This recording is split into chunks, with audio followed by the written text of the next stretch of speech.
Bonsoir, ravi de vous retrouver pour ce nouveau journal dont voici les titres. Retour au bercail du contingent togolais après 13 ans passés au Darfour, au Soudan. Ces soldats togolais de la paix ils ont donc contribué aux côtés des autres forces de l'Union africaine à la sécurisation des personnes et des biens au Soudan. Le rapport d'analyse du dividende démographique selon la méthodologie des comptes de transfert nationaux du Togo désormais disponible, rapport présenté aux différents acteurs et aux médias. Une étape importante de la feuille de route élaborée dans un esprit participatif en vue de son exploitation et au profit de la croissance économique de notre pays, le Togo. Et puis, ça y est, le PDC Plus est lancé à Tabligbo, un projet mis en œuvre depuis 2008 au Togo par le gouvernement avec l'appui de la Banque mondiale, une dimension plus renforcée de protection sociale avec un volet additionnel de transfert monétaire pour réduire la malnutrition dans certaines régions. Voilà pour les titres. Ça y est, nos compatriotes sont de retour au pays. Ils sont en fin de mission au Darfour. 13 ans passés au Darfour pour la sécurisation des personnes et des biens au Soudan. Que de vives émotions à leur arrivée à l'aéroport international Gnassingbé et Adema. Arnaud Kilim.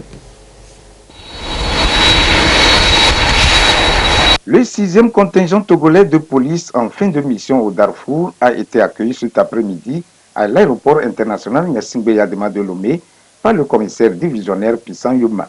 125 au total, ils sont de retour au bercail après 13 mois de mission bien accomplie au Darfour. Nous étions chargés de protéger les installations et le personnel de l'ONU, de sécuriser les convois humanitaires et les ONG, dont l'activité est vraiment appréciée par la population locale. Au Darfour, nous menions des patrouilles de mise en confiance au profit de la population pour permettre celle-ci de vaquer librement à ses occupations. Dans l'ensemble, la mission s'est très bien déroulée, ceci nous rendant grâce à Dieu et à nos autorités qui n'ont ménagé aucun effort à mettre les moyens à notre disposition pour la réussite de la mission. La mission de maintien de la paix au Darfour a consisté à la sécurisation des populations vulnérables, des biens et des positions stratégiques des Nations Unies. 13 ans après le début de la crise au Soudan, la situation sécuritaire reste encore fragile dans le pays. Voilà, la population togolaise est relativement jeune selon les indicateurs issus des enquêtes démographiques et de santé réalisées par le Fonds mondial et pour la population UNFPA. Au cours des 25 dernières années, ce constat constitue un dividende démographique important à exploiter par le Togo. Et cette préoccupation fait depuis plusieurs mois objet d'analyse des acteurs impliqués dans l'étude démographique. En savoir plus avec Yves Agbevivi. Selon les résultats du dernier recensement général de la population et de l'habitat en 2010, la population togolaise est estimée à plus de 6 millions d'habitants. Alors que seulement 42% de cette population ont moins de 15 ans, 54% se situent entre 15 et 64 ans, en âge donc de travailler et capables d'accélérer le développement économique du pays. Une accélération de la croissance économique induite par la structure par âge de la population fait appeler dividende démographique et qui ne peut profiter aux pays que si les acteurs dans la gestion des questions de la population maîtrisent le nouveau concept. C'est envie de mieux outiller ces derniers que le ministère de la Planification a initié cette sensibilisation tenue à Atakwame. Il s'agit d'un rapport qui pose et qui présente de manière claire l'état des lieux, des différentes actions qui sont menées en matière d'éducation, de santé dans le pays. Le dividende démographique est désormais l'axe principal de développement pour les pays. Développement qui est axé sur le capital humain et l'exploitation de cette couche jeune très prépondérante que nous avons au niveau de la population togolaise. Au cours de nos travaux, nous avons présenté le rapport pays et partagé avec les différents directeurs régionaux, les partenaires techniques et financiers et les organisations de la société civile, ce qui se fait aujourd'hui dans le pays en matière d'exploitation de dividendes démographiques. Quelles sont les perspectives? Ils sont une soixantaine d'acteurs intervenant au sein des services techniques gouvernementaux et des représentants des organisations de la société civile au niveau régional de la Maritime et des Plateaux à prendre part à cette sensibilisation.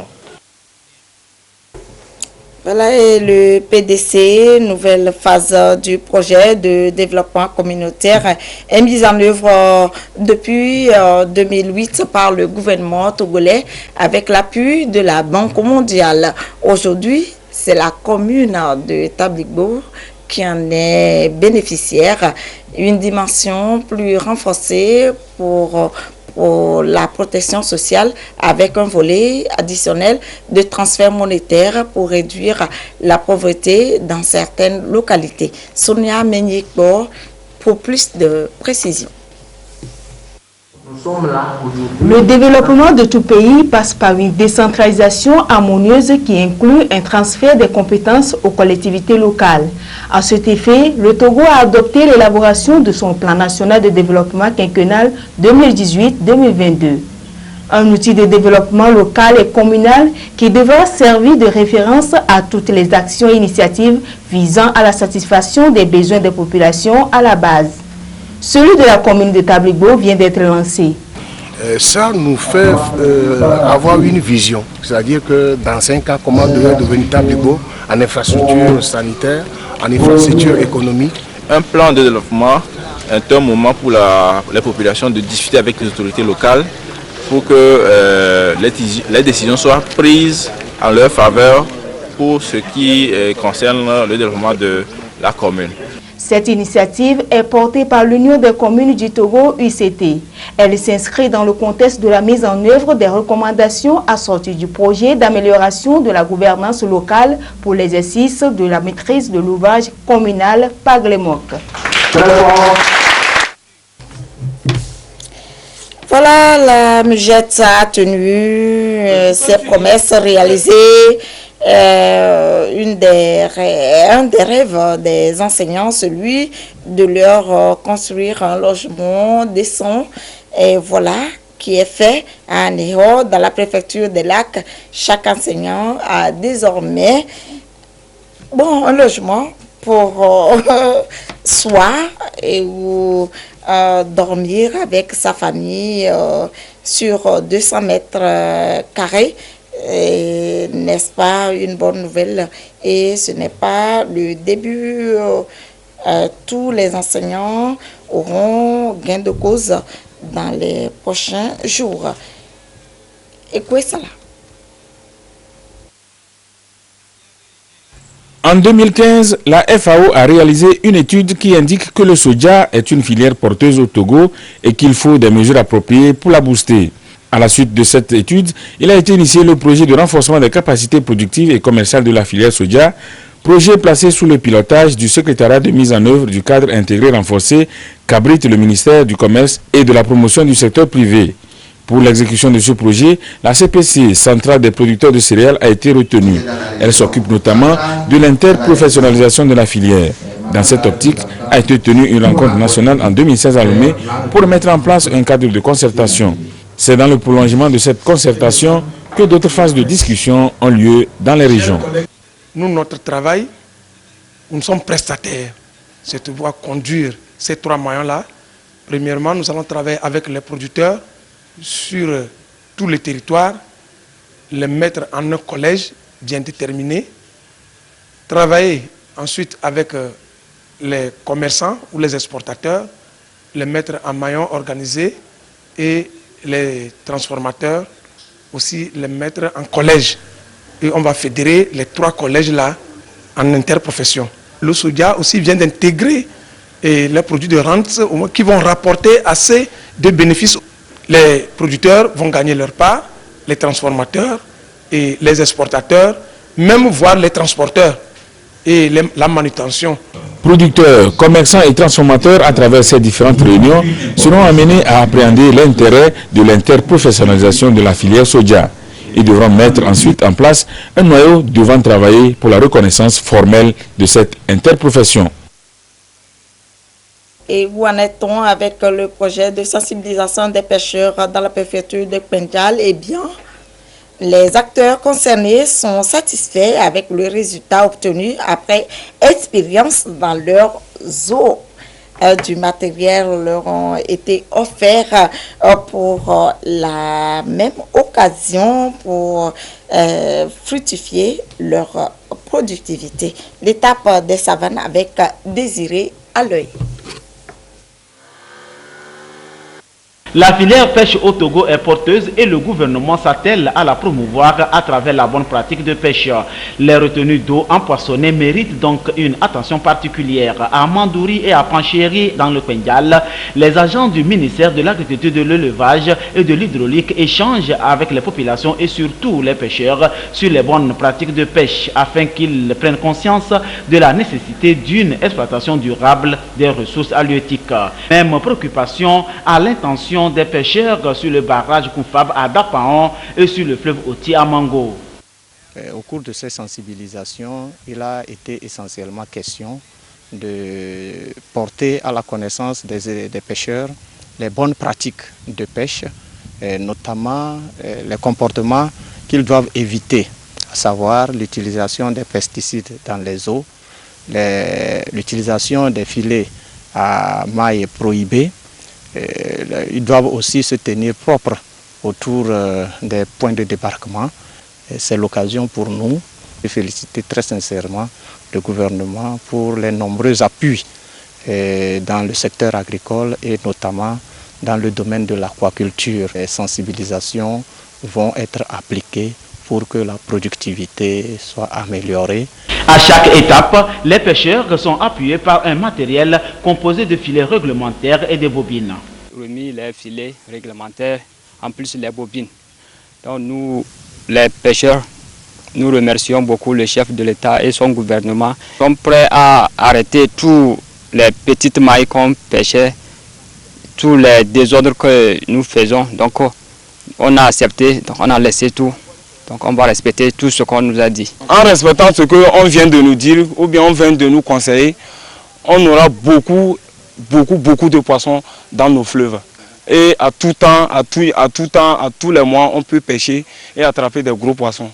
Ces rencontres rentrent dans le cadre de la mise en œuvre du projet d'appui au secteur agricole PASA à travers sa sous-composante amélioration de production animale et halieutique. Et voyons ce qu'il en est aux États-Unis avec Donald Trump qui accuse l'ancien directeur du FBI de mensonges. Regardez. Le président Trump est sorti d'un long silence d'un peu plus de 24 heures. La journée a commencé avec un tweet dans lequel il reproche à l'ex-directeur du FBI d'avoir rapporté des faussetés sous serment. James Comey confirmed a lot of what I said, and some of the things that he said just weren't true. Par la suite, en présence du président roumain à la Maison-Blanche, le président américain a déclaré que jamais il n'a exigé de l'ex-chef du FBI de lui être loyal. I hardly know the man. I'm not going to say I want you to pledge allegiance. Who would do that? Je le connais à peine, déclare Donald Trump. Je ne vais pas lui demander sa loyauté. Il accuse James Comey d'avoir orchestré la fuite de ses notes sur le contenu de leur conversation au bureau Oval. L'ex-directeur du FBI a lui-même admis avoir permis la publication de ces mémos. In the meantime, no collusion, no obstruction. He's a leaker. Il n'y a pas eu, affirme le président, de collusion avec les Russes.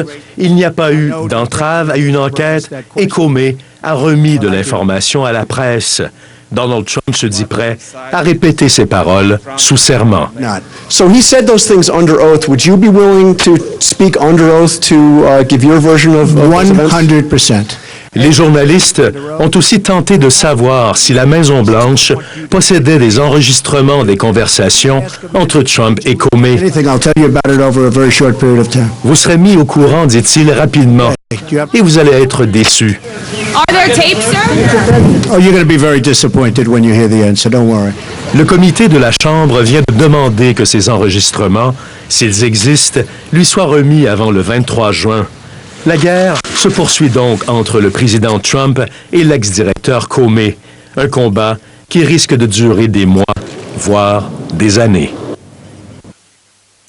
Au Togo, la Mugette a tenu à ses promesses réalisées un des rêves des enseignants, celui de construire un logement décent à tous. Voilà qui est fait à Aného, dans la préfecture des Lacs. Chaque enseignant a désormais où dormir avec sa famille sur 200 mètres carrés. N'est-ce pas une bonne nouvelle?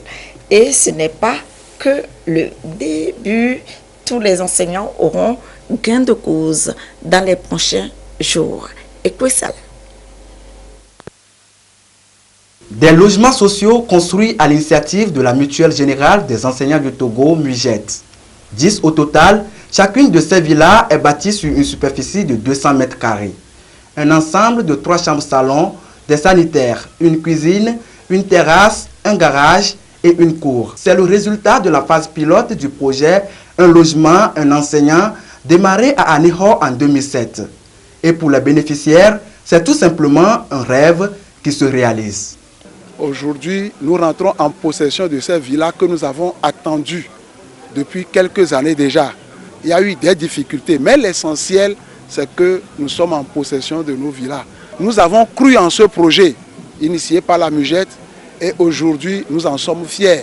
Nous invitons nos mutualistes, les enseignants qui ne sont pas encore dans la MUGET, qui n'osent pas encore adhérer à la MUGET, d'emboîter nos pas. La cité MUGET est prévue dans chaque ville sur toute l'étendue du territoire. Pour le conseil d'administration, l'ouvrage devait être livré 6 mois après le démarrage des travaux. Mais ici, il a fallu 4 ans.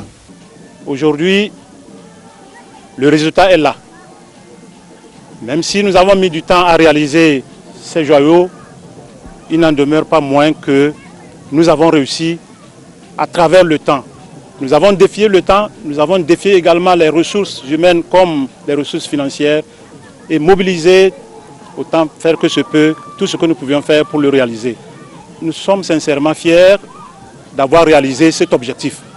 L'initiative répond à l'un des objectifs du gouvernement, celui d'offrir un logement décent à chaque enseignant. Raison pour laquelle la municipalité de la ville d'Aného a cédé cette réserve administrative pour abriter ces bâtiments. Et les membres de la coopérative d'épargne et de crédit de l'administration publique du Togo se sont retrouvés en assemblée générale ordinaire. Le bureau exercice 2016 est en fin de mission. Ils vont examiner les différentes questions qui touchent à la vie et de la coopérative. Un bureau de 11 membres est mis en place pour présider aux destinées de l'institution. Christine Petchiki-Aloude. La coopérative d'épargne et de crédit de l'administration publique du Togo CECAP, une entreprise commune des fonctionnaires. À ses membres, elle octroie des prêts et les accompagne dans les moments difficiles. La coopérative compte aujourd'hui plus de 400 membres. Ils se sont retrouvés pour apprécier la gestion de l'exercice 2016, puis donner de nouvelles orientations à l'institution. Les membres ont également procédé au renouvellement des instances dirigeantes. Nous faisons beaucoup d'autres crédits, les crédits ordinaires, le crédit ciment et tout récemment les crédits que nous appelons down stress où vous voulez faire un bon congé ou bien des crédits pour aider à la scolarisation de nos enfants et de nous-mêmes, parce que ceux qui veulent se former, il y a un crédit pour eux. Le bilan de l'exercice 2016 de la CECAP est largement positif. Nous avons dégagé un excédent de plus de 43 800 000. L'ouverture des agences à l'intérieur du pays reste l'un des défis à relever. Par rapport à l'effectif des fonctionnaires de l'administration générale, les responsables de la CECAP proposent des campagnes de sensibilisation pour augmenter le nombre de ses adhérents.